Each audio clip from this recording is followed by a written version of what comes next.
कुठं आमच्या शेतकऱ्याचा कांदा 10 रुपयावरून आता 18 रुपयावरती टेकायला लागलाय. आणि आता 18 रुपयावरून जर हा कांदा 50 रुपयावरती जर टेकलाच तर काही शेतकऱ्याच्या वेलविचारच नाही.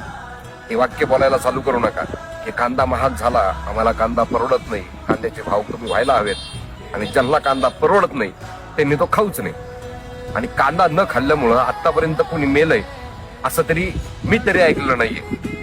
त्यामुळं ज्यांना कांदा परवडत नाही त्यांनी कांदा खाऊ नका. शेतकऱ्याच्या कांद्याला भाव भेटू द्या, शेतकऱ्याला जगू द्या. कुठंतरी 4-5 वर्षातून एखादं वर्ष असं येतंय का बाबा त्या शेतकऱ्याच्या कांद्याला भाव भेटतो, नाही तर 3-4-5 वर्ष असेच कांदे फेकू द्यावं लागतात. ज्या कांद्याची प्रोडक्शन कॉस्ट 15 रुपये 18 रुपयापर्यंत जाती तो कांदा आम्हाला 5 आणि 10 रुपयाने आम्हाला विकावा लागतो. MRP नाही ना.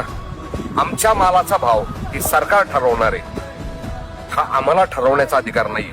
त्यामुळं जगू द्या, शेतकऱ्याला जगू द्या आणि तुम्हीही जगा. जर कांदा परवडत नसेल तर खाऊ नका. समजने वाले को इशारा कॉफी आहे.